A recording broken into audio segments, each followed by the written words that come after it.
Hello and welcome दोस्तों। Friends, दुनिया भर में हर साल हजारों वैज्ञानिक शोध पत्र प्रकाशित होते हैं जिसमें साइकोलॉजी एक बड़ा हिस्सा लेता है। हालांकि एक सामान्य व्यक्ति के लिए इन साइकोलॉजी को पढ़ना जितना कठिन है, वास्तविक जीवन में उन चीजों को लागू करना उतना ही आसान है। आज मैं आप लोगों के साथ 10 ऐसे साइकोलॉजी फैक्ट शेयर करने वाली हूँ जिसको जानने के बाद आप पहले जैसे नहीं रहेंगे। अगर आप इन फैक्ट्स को जानने के लिए एक्साइटेड है तो पूरा देखें इस वीडियो को। तो बिना किसी देरी के शुरू करते हैं। नंबर 10, हम सभी जानते हैं कि संगीत हमारे मूड को बदलने की क्षमता रखता है। एक हाई एनर्जेटिक म्यूजिक को सुनने से आप प्रेरित महसूस करेंगे और एक उदास म्यूजिक आपको और उदास महसूस करा सकता है। आप किसी तरह का म्यूजिक सुनना पसंद करते हैं, ये वास्तव में प्रभावित करता है कि आप इस दुनिया को कैसे देखते हैं।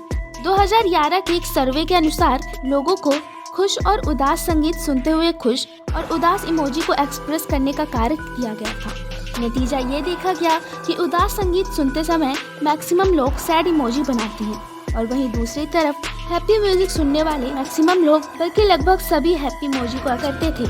कहा जाता है कि जैसे जैसे आप देखते सुनते हैं वैसे वैसे टाइप के बनते जाते हैं। यहाँ ठीक ऐसा ही हो रहा है।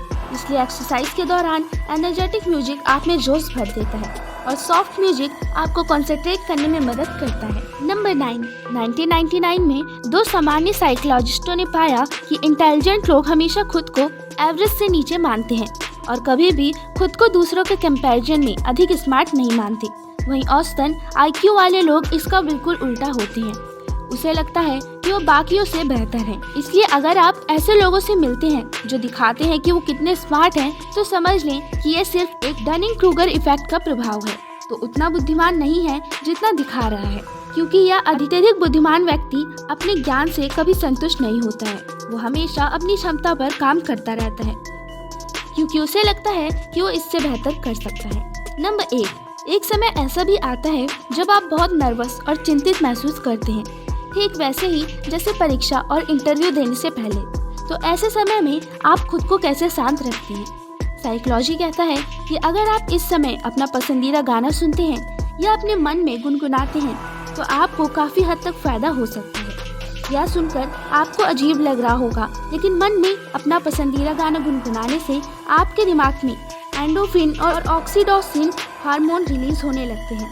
साथ ही यह आपके हृदय की गति और कोलेस्ट्रॉल के लेवल को भी कम करता है, जिससे आप शांत और कॉन्फिडेंट महसूस करते हैं। नंबर 7, अगर आप चाहते हैं कि बातचीत आगे बढ़े लेकिन समझ नहीं आ रहा किस बारे में बात की जाए, तो सबसे आसान तरीका है कि आप जिस किसी से भी बात कर रहे हैं उससे एक सवाल पूछें और उसके जवाब देने के बाद भी उससे हाई कांटेक्ट बनाए रखें। ऐसा करते रहें और जिस व्यक्ति से आप बात कर रहे हैं वो खामोशी से बचने के लिए कुछ ना कुछ कहना शुरू कर देगा। एक सर्वे में देखा गया है कि जब कोई कुछ छुपाता है तब जानकारी हासिल करने के लिए एक सवाल पूछें और बस चुप रहें, क्योंकि किसी भी बातचीत के अंदर खामोशी अच्छी नहीं लगती, जिससे बचने के लिए सामने वाला जानकारी शेयर करने लगता या कुछ और बात करने लगता, जिससे बातचीत चलती रहती है। नंबर 6, अगर आप अपने बारे में किसी के मन में एक अच्छा इंप्रेशन बनाना चाहते हैं तो किसी ऐसे टॉपिक पर बात करें जो उन्हें वास्तव में पसंद हो और उनसे इसके बारे में सीखें।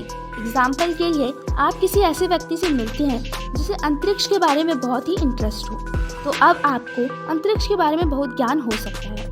फिर भी ये दिखाए कि आप अंतरिक्ष के बारे में बहुत कम जानते हैं और उनसे इस टॉपिक पर क्वेश्चन करें, जिससे वे आपसे बात करने में ज़्यादा इंटरेस्टेड होंगे, क्योंकि वो जिस बारे में बात करना चाहते हैं आप अपना इंटरेस्ट उसमें दिखा रहे हैं, जो आपको एक पसंद करने योग्य व्यक्ति बनाता है। और जैसा कि दलाई लामा कहते हैं, जब आप बात करते हैं तो आप वही दोहरा रहे होते हैं जो आप पहले से जानते हैं, लेकिन अगर आप सुनते हैं तो आप कुछ नया सीख सकते हैं। नंबर 5, साइकोलॉजी कहती है कि हर व्यक्ति अपना नाम सबसे पसंदीदा ध्वनि के रूप में सुनता है, क्योंकि हमारा नाम हम सभी के लिए बहुत ही इम्पोर्टेंट है। इसलिए जब कोई आपका नाम याद रखता है तब आप अपने आप को इम्पोर्टेंट महसूस करते हैं। आपने देखा होगा कि जब कोई आपका नाम भूल जाता है तो आप थोड़ा सा इंसल्टिंग फील करते हैं।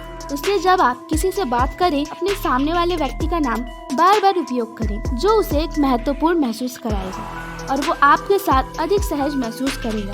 नंबर 4, क्या आपको लगता है कि आप मल्टीटास्किंग कर सकते हैं? न्यूरोसाइंस के अनुसार हमारा दिमाग एक समय में केवल एक ही चीज पर ध्यान केंद्रित कर सकता है। कभी कभी जब आप एक ही समय में 2 कार्य कर रहे होते हैं तो आपको ऐसा लगता है कि आप मल्टीटास्किंग कर रहे हैं, लेकिन वास्तव में आपका दिमाग उन दोनों कार्यों के बीच अपना ध्यान केंद्रित कर रहा होता है। हम किसी के साथ चलते समय एक दूसरे से बात कर रहे होते हैं, हम सांस लेते हैं, पलकें झपकाते हैं, क्योंकि ये सब हमारे बिहेवियर में ही हो रहा है। जैसे आपको हर कदम के साथ ये सोचने की जरूरत नहीं है हमें एक और कदम उठाना है, ये बस अपने आप हो जाता है। लेकिन एक ऐसा काम जिसमें बहुत ज़्यादा ध्यान देने की जरूरत है, वहाँ दोनों काम एक साथ नहीं हो सकते। एग्जाम्पल के लिए किताब पढ़ते हुए टीवी देखना। अब यहाँ आपको लगेगा कि आप दोनों काम एक साथ कर रहे हैं, लेकिन असल में एक वक्त पर या तो पढ़ने पर ध्यान होता है या फिर टीवी देखने पर। नंबर 3, जब कोई हमें मुफ्त में उपहार देता है या हमारी मदद करता है तो हमें उसे भी उपहार देने या उसकी मदद करने का मन करता है, क्योंकि ज़्यादातर समय हर कोई किसी का एहसान मुफ्त में लेना पसंद नहीं करता, क्योंकि लोग सोचते हैं कि जब कोई उनसे हेल्प लेता है, उन्हें कभी कुछ नहीं देता, तो दूसरा इंसान उन्हें नेगेटिव व्यक्ति मानते हैं। कई बार ऐसा होता है कि आप किसी व्यक्ति के साथ किसी रेस्टोरेंट में जाते हैं और वो सारा बिल खुद भर देता है, लेकिन आपसे एक पैसा भी नहीं लेते, तो आपको स्वाभाविक ही लगता है कि आप भी उसे डिनर पर बुलाएं, खुद भुगतान करें ताकि उनका एहसान उतर सके। इसलिए अगर आप चाहते हैं कि दूसरे लोग भी आपके लिए कुछ करें तो पहले उन्हें फ्री में कुछ वैल्यू दें, ताकि उन्हें भी आपकी मदद करने की ज़रूरत महसूस हो। नंबर 2, हम जिसे पसंद करते हैं या जो हमारे लिए इम्पोर्टेंट है, हम उसकी बातों को स्वतः ही हाँ कह देते हैं। लेकिन वो कौन सा फैक्टर है जिससे हम दूसरों को पसंद करते हैं? फिजिकल अट्रैक्टिवनेस यानी शारीरिक आकर्षण। लोगों का पहनावा, उनका शारीरिक बनावट और उनका रूप, ये सब हमें शारीरिक रूप से लोगों की ओर आकर्षित करता है। And second one is similarity, समानता। जो लोग हमारे जैसे हैं, जिनके साथ हमारी पसंद मेल खाती है या हमारी मान्यताएं समान हैं, या कोई अन्य चीजें जो 2 लोगों के बीच कॉमन है। नंबर 1, क्या आपने कभी सोचा है कि आदत बनने में कितना समय लगता है?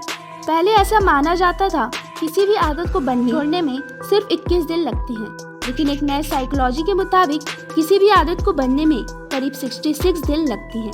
इसलिए जो कोई भी नई आदत ये सोचकर बनाते हैं कि 21 दिन के बाद उन्हें इसकी आदत हो जाएगी, और जब 22वें दिन असफल हो जाते हैं तो उन्हें बहुत निराशा होती है। तो इसका रीज़न यही है कि हमारी कोई हैबिट 21 दिन में नहीं बल्कि 66 दिन में बनती है।